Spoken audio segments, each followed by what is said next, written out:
Hola, en este video vamos a comenzar a estudiar los tipos de datos y tipos de objetos de estructuras de datos en R. O sea, un objeto que nos permite almacenar datos. Esos son los tipos de objetos de estructuras de R. Existen distintos tipos de datos que vamos a analizar y distintos tipos de objetos. Vamos a ver los más utilizados. Por ejemplo, tipo de datos, puede haber datos numéricos, datos íntegros o enteros, o son múltiples de cierto valor, los complejos con números imaginarios, los lógicos, falso, verdadero, y los de variables categóricas de carácter, o sea, el género, hombre, mujer.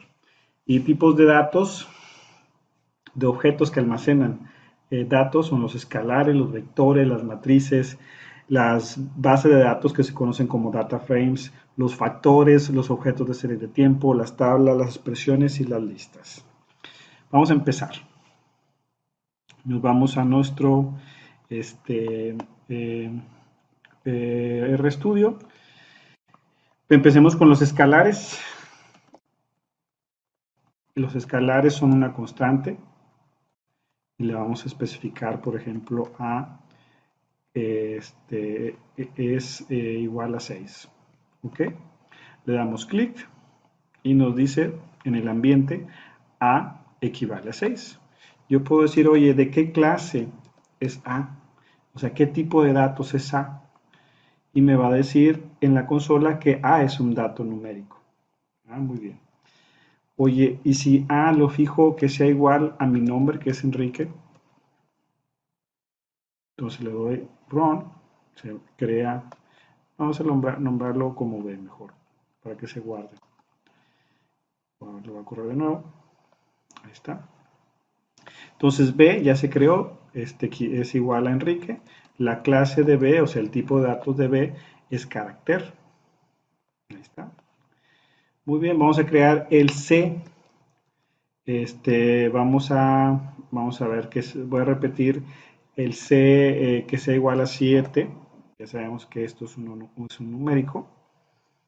Muy bien, y voy a decir, ¿sabes qué? El D es que C sea mayor que A.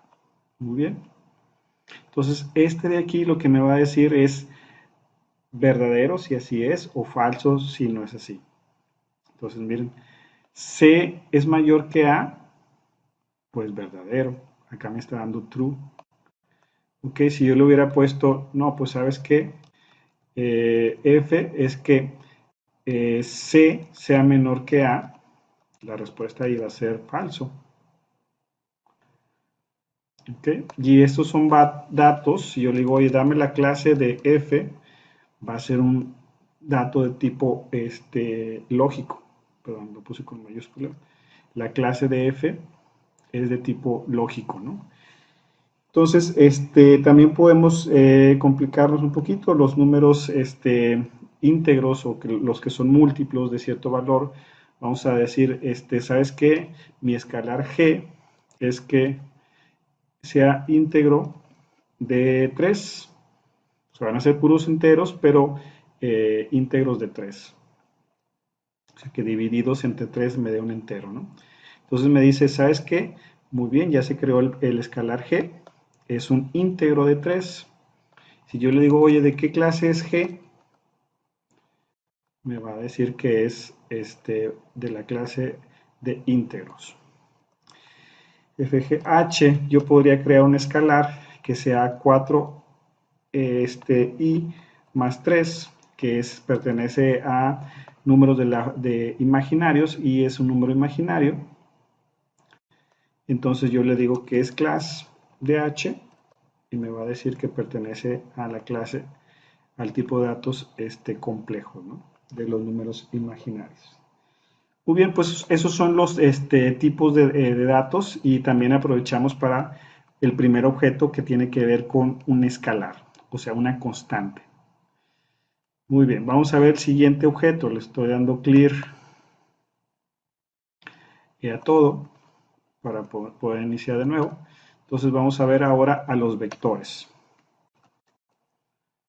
Muy bien, un vector vamos a nombrar A como un vector, empieza de la siguiente manera. El C paréntesis indica que es un vector y yo tengo que decir, bueno, 1, 4, 5. Ese es el vector A. Muy bien. Y yo podría decir, oye, B, el vector B tiene los siguientes elementos, 2, 9 y 6. Ese es el vector B. Y el vector C, puedo crear uno más, que sea 2, 4 y menos 7.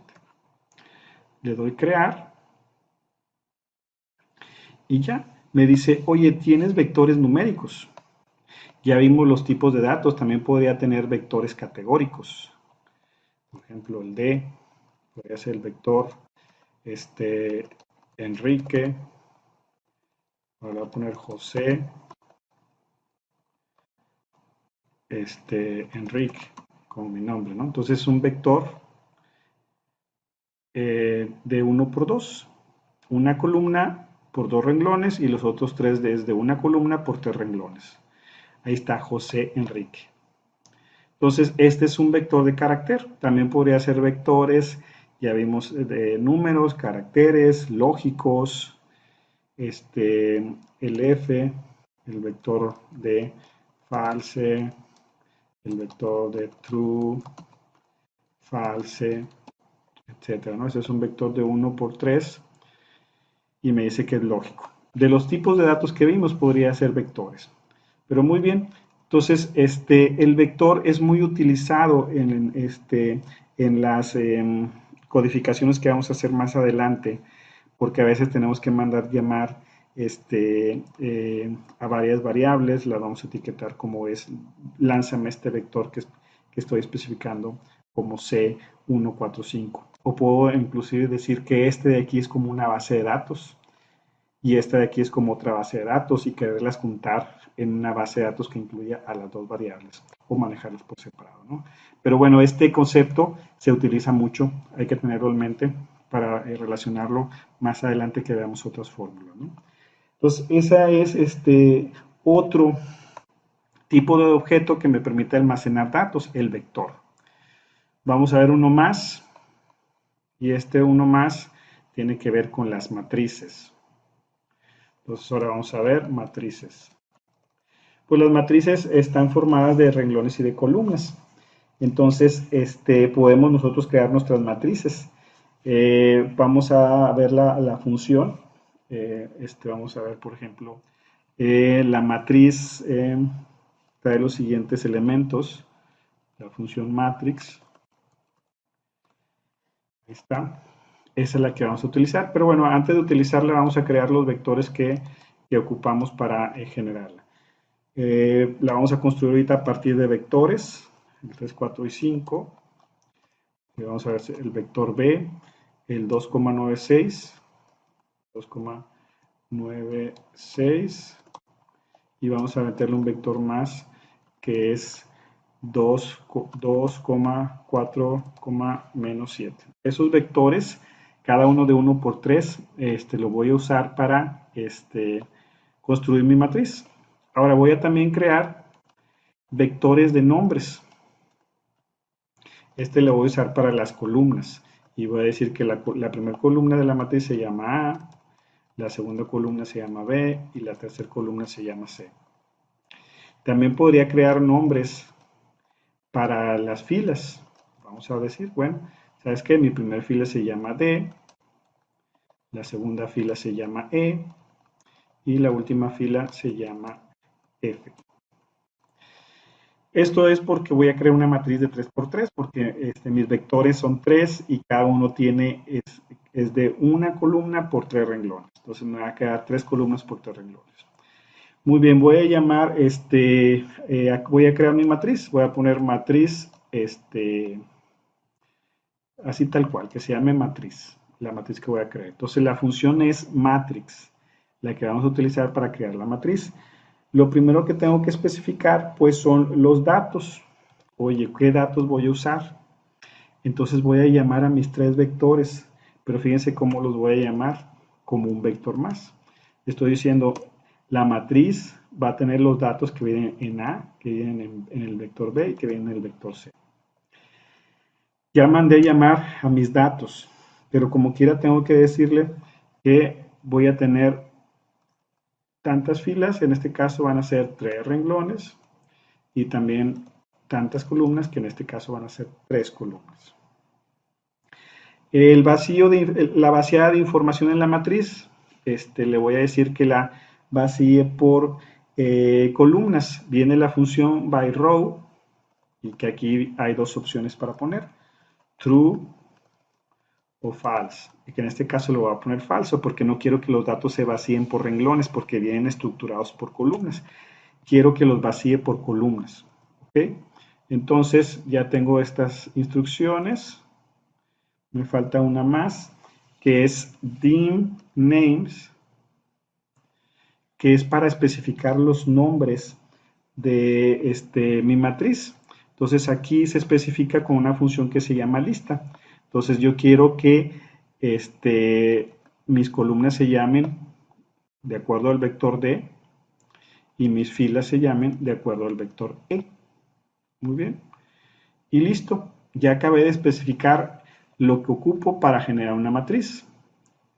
Tengo que seleccionar, fíjense, no había corrido mis vectores de los nombres, ya los corrí, aquí está. Y ahora sí voy a correr mi matriz.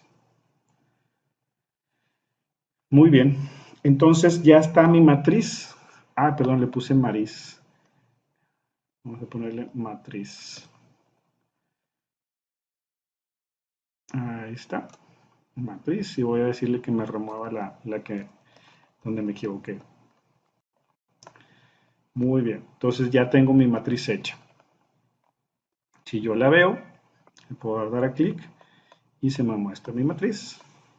Ah, caray, entonces fíjense, se puso ABC en mis renglones y DEF en mis columnas, entonces es al revés.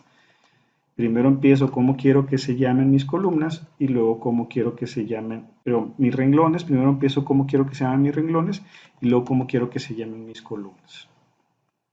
Le doy correr otra vez y vamos a ver si ya se corrigió. Efectivamente, mi columna A, B y C, mi renglón D, E y F. Y ahí está mi matriz.